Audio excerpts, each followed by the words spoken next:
Hey, it's Brendan Payne with Century 21 again, and have been getting quite a few questions about investments and the misconceptions of what makes a good investment, what makes a bad investment, what should I be looking at buying, and what should I be avoiding. So I wanted to just share with you some ideas that, in my experience, what I've learned not only from working with hundreds of investors through the years, but also my own portfolio and kind of what I look for. It doesn't mean that that's what you're going to look for. Everybody, I think, is in a different stage when they're buying properties for investments, but hopefully this will give you some things to consider. So when you decide or when you determine that you are looking for an investment, then the first question that you need to ask, which is, by the way, when someone comes to me and says, I'm looking for an investment property, it's the same question I ask. What is your goal with the property?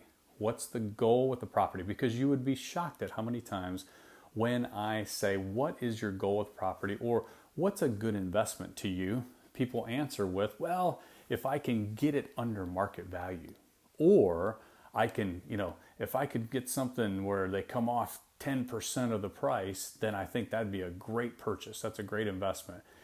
And clearly, it doesn't necessarily mean that that's true. So there's probably more than this, but I want to give you 4 things that you may consider in your mind. Are you looking for one of these to determine whether or not it's a good investment, and then how to evaluate? The first one is cash flow.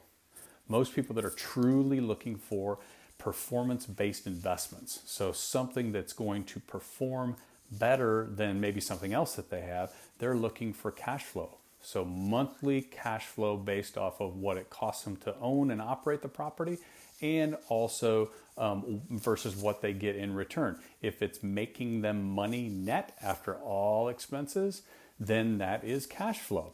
And people will calculate it different ways, but if they can make an X amount a month, then it might be better for them to keep that cash flow in there than something else where it's just sitting there and they don't have access to it. So cash flow is probably the number one goal for people.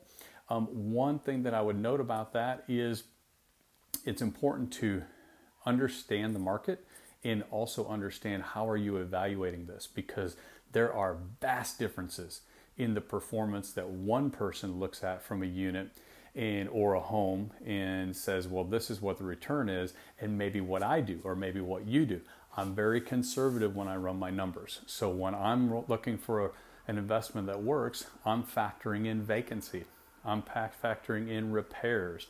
I'm factoring in every expense that I have, because I want to make sure that I'm comparing apples to apples. The apples that I'm buying versus the apples that I have already. So I know how these perform. I want either ones that are the same or better than that. I typically don't want to go backwards. A lot of times people will leave things out. They'll have a property that's a rental. They'll do their evaluations. I'll look at it and they've got 12 months of rent in there.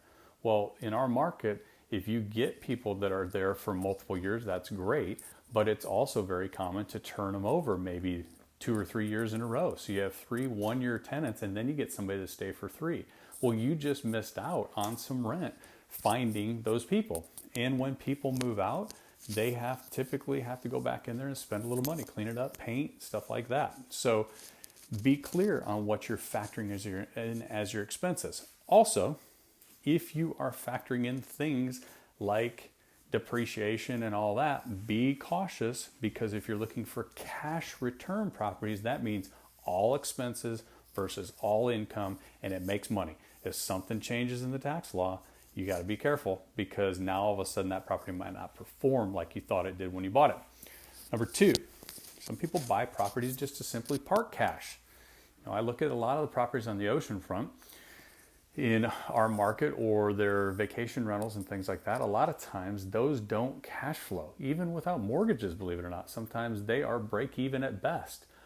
But if the owner is looking for a place in times of uncertainty, in times of turbulence, where they can literally just put the property, buy the property, set the cash in it, buy it, and they break even 1 year, they spend a little bit 1 year, they make a little bit 1 year, and it's just kind of sitting there. Then for somebody who has a lot of liquid cash and has other investments that are bringing the actual income in, then maybe that's okay for them. That is a strategy for some people. And also, believe it or not, sometimes people will justify a loss, a tax loss, because of the income that they've got in other places. So everybody's a little bit different. That's why you have to really be clear on what is your goal for the property, because that's going to determine what type of property you get. The third one is enjoyment. Now, this is a great one because it's fun. You know, it's like buying a boat and calling it an investment. Boats are a lot of fun when you're using them. They typically don't make a lot of financial sense. So the enjoyment factor when it comes to investments, it's realistic. I get it. I understand it. But those investments typically are not for the true bottom line performance-based investor. Those are people who are buying something and saying, you know what?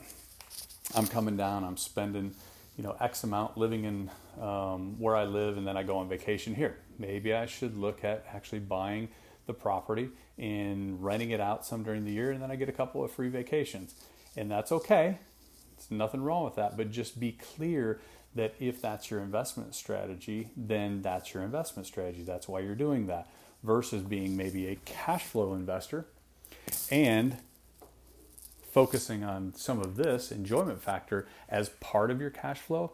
Well, what happens when all of a sudden you don't start using it anymore and you justified not a very good cash flow investment because of the enjoyment, and all of a sudden now it doesn't cash flow very well and you don't get time to enjoy it anymore because the kids are all doing something different?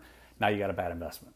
Okay, you got one that's not performing and you didn't need one to park money somewhere. So that's a third option, but just be clear that you're buying it. It's really not an investment. It's something, it's really enjoyment factor, and you be able to get some income to kind of help things along. And then the fourth one is probably the most dangerous one, is when people are buying investments for the anticipation of appreciation in the future. Now, we can all hope that everything that we buy as an investment is going to appreciate and appreciate very nicely over the time that we own it. In fact, I don't think that most people don't want to try to buy something before they feel like the market's going down. Most people are buying and hoping that there is some appreciation. But if that appreciation is part of your investment strategy, just understand that is a risky move. Again, a lot of times people will buy not great cash flow investments hoping on appreciation. And if appreciation never comes, again, you're holding an investment that doesn't make sense. Doesn't bring a return. So appreciation is always on the line on my analysis that says bonus. That's a bonus. If that happens, great. If it doesn't happen, it's okay, because the other factors that I was buying for, typically cash flow appreciation, did make sense. So I hope this helped. If you want any other information, or I'd be happy, I've got a detailed spreadsheet that I use before I even get halfway serious about buying a property that I have put together, and it's got all the fields and stuff in it to really kind of analyze and get an idea what the performance is. And you can fill in the things you want, but everything's in there. So your vacancies and your repairs and all that stuff, so you can really get a true picture of how that's going to work for you if you do move forward with that. So appreciate you taking a look at this. Let me know if there's any other topics I can help you with. Thanks so much.